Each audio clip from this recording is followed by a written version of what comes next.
विद्यार्थियों नमो नमः। रुचिरा भारती कक्षा 8 के जो पीछे व्याकरण है आजकल हम वो कर रहे हैं, जिसके अंतर्गत हमने स्वर संधि के पांचों भेदों को कर लिया है। उसके बाद कारक विभक्ति और उपभक्ति को पढ़ लिया है, समझ लिया है। आज उपपद विभक्ति हम करने वाले हैं, लेकिन उससे पहले यदि आप पहली बार मेरे इस वीडियो को देख रहे हैं या फिर आपने अभी तक मेरे इस चैनल को अर्थात संस्कृत शिक्षा चैनल को सब्सक्राइब नहीं किया है तो सब्सक्राइब कर लीजिएगा और साथ में बेल आइकन का बटन अवश्य दबाइएगा, ताकि भविष्य में आने वाली सभी वीडियो का नोटिफिकेशन आपको प्राप्त हो सके।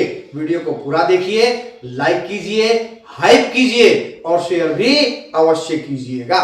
इसी के साथ सूचना यह है कि रुचिरा भारती कक्षा 8 के पीछे की व्याकरण पूरी हो जाने के बाद हम शुरू करेंगे कक्षा 6 की दीपकम पुस्तक को। तो जो भी आपके छोटे भाई बहन दीपकम अब पढ़ेंगे 26-27 के सेशन में, जो 6ठी कक्षा में हो जाएंगे, तो उनको आरंभ से ही ये लॉन्ग वीडियो दिखाइएगा, ताकि यहाँ भी पढ़ें, विद्यालय में भी पढ़ें और संस्कृत में उनका ज्ञान उत्तरोत्तर निरंतर बढ़ता चला जाए। तो चलिए चलते हैं आज के विषय की ओर और आज हम करने वाले हैं उपपद विभक्ति।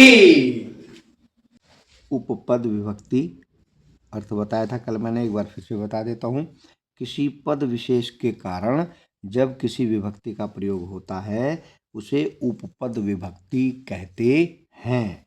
तो ये सिलेबस में लगते हैं, आपके पाठ्यक्रम में है, रुचिरा भाग 3 कक्षा 8 के अंतर्गत। तो नंबर 1 अभी तक उस तरफ लिखा हुआ था नीचे, उसको उठा करके मैंने यहीं लिख दिया ताकि सभी एक स्थान पर आ जाएं। तो नंबर 1 अभितः है, नंबर 2 परितः है, नंबर 3 उभयतः है, नंबर 4 सर्वतः है। इन चारों के योग में द्वितीय विभक्ति का प्रयोग होता है। देखिए आप, ग्रामम, ग्रामम, विद्यालयम, पुष्पवाटिकाम, इनमें सब में द्वितीय विभक्ति का प्रयोग है। अभितः का मैंने वाक्य प्रयोग लिखा है, ग्रामम अभितः विरक्षाः सन्ति। ये जो अभितः है इसके स्थान पर आप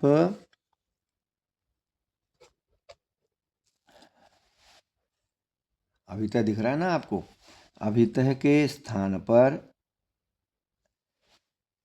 अगर परितः लिख देंगे तो परितः का वाक्य बन जाएगा। अभितः के स्थान पर यदि आप उभयतः लिख देंगे तो ये उभयतः का वाक्य प्रयोग हो जाएगा।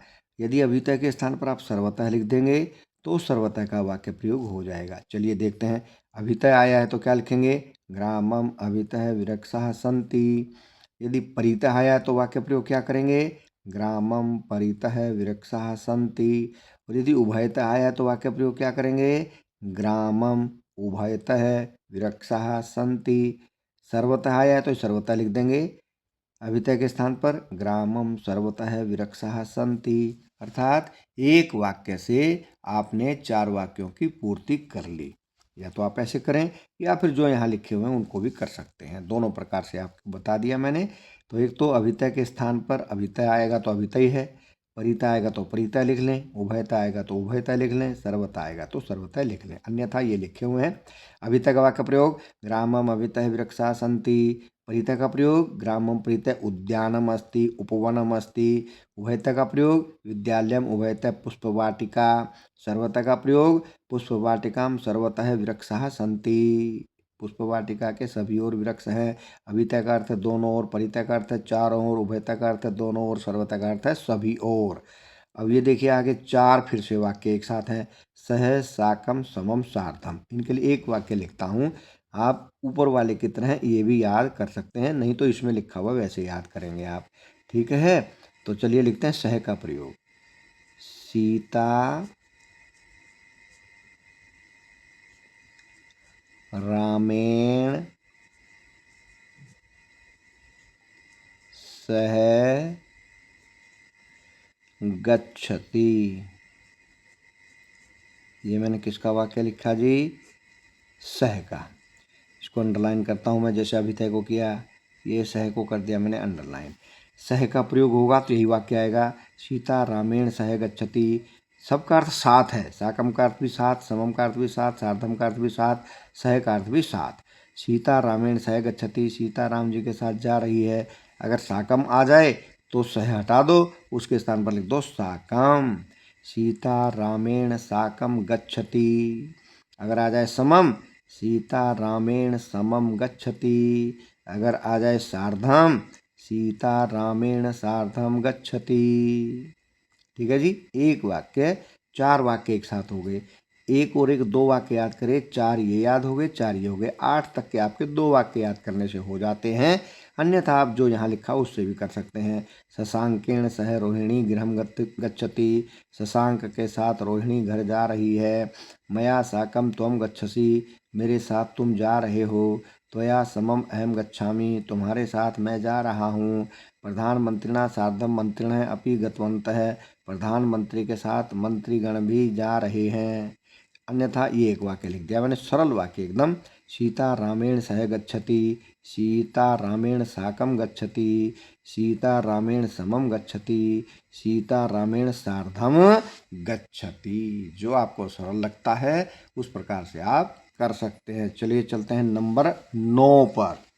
अलम, अलम का क्या, अलम विवादेन, अलम पठनेन, अलम श्रमेण, अलम क्रोधेन, राम है रावणाय अलम। यहाँ चतुर्थी विभक्ति, हम तृतीय व्यक्ति का प्रयोग कर रहे हैं, तो इस वाक्य को आप याद नहीं करें, या इसको याद करेंगे तो चतुर्थी विभक्ति लिखनी पड़ेगी।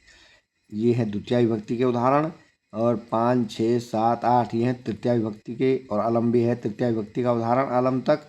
ये तृतीय विभक्ति, अलम विवादेन, अलम श्रमेण, अलम पठनेन, अलम रोदनेन, अलम खादनेन, अलम कोलाहलेन, ये सब अलम के प्रयोग हैं। नमः का प्रयोग हमने पीछे भी किया था उपपद विभक्ति के उदाहरण में। गुरुवे नमः, नमः के योग में चतुर्थी विभक्ति गुरुवे नमः, शिवाय नमः, हनुमते नमः। ठीक है। स्वाहा चतुर्थी विभक्ति, अग्नये स्वाहा। स्वधा में ये हमारे पूर्वजों के लिए होती है, तो उसमें स्वधा लिखा जाता है, वहाँ स्वाहा नहीं बोला जाता। पितृभ्य स्वधा। वसट देवतायै वसट। तो कुल कितने हैं, 13 पद हैं। 13 में आपने 1, 2, 3, 4 और ये 5 अलग से याद करने हैं, बिल्कुल छोटे छोटे। अलम विवादेन, गुरुवे नमः, अग्ने स्वाहा, पितृभ्य स्वधा, देवतायै वसट। और पहले 4 और दूसरे 4 के लिए मैंने एक एक वाक्य बताया। यदि आप सरलता से याद कर सकते हैं तो एक बार फिर से देख लीजिए। ग्रामम अभितः विरक्षा सन्ति, अभितः का प्रयोग। परितः आ जाए तो ग्रामम परितः विरक्षा सन्ति। उभयतः आ गया तो ग्रामम उभयतः विरक्षा सन्ति। सर्वतः आया तो ग्रामम सर्वतः विरक्षा सन्ति। ठीक है जी। तो उसके बाद सह साकम समम सार्धम, सबका अर्थ होता है साथ, इनका अर्थ है अलग अलग। अभितः दोनों ओर, परितः चारों ओर, उभयतः दोनों ओर, सर्वतः सभी ओर, लेकिन यहाँ अर्थ भी एक ही है। सह साकम समम सार्धम, साथ साथ साथ साथ। तो एक वाक्य लिखा मैंने सह के लिए, सीता रामेण सह गच्छति। अगर साकम आ जाए, सीता रामेण साकम गच्छति। समम आ जाए, सीता रामेण समम गच्छति। सार्धम आ जाए, सीता रामेण सार्धम गच्छति। बाकी ये लिखे हुए हैं, ऐसे भी याद करें तो आपकी इच्छा है, अन्यथा मैंने 2 सरल वाक्य यहाँ पर लिख दिए हैं। 9वां अलम विवादेन, 10वां गुरवे नमः, 11वां अग्नये स्वाहा, 12वां पितृभ्य स्वधा, 13वां देवतायै वसट। तो आशा करता हूँ आपको ये उपपद विभक्ति के वाक्य प्रयोग अच्छे से समझ में आ गए होंगे। बहुत सावधानी से याद करना है और लिख करके देख लेना है, ताकि किसी प्रकार की त्रुटि न रहे और आपको पूर्णांक प्राप्त हो। तो आज के लिए इतना ही। जयतु सुर भारती।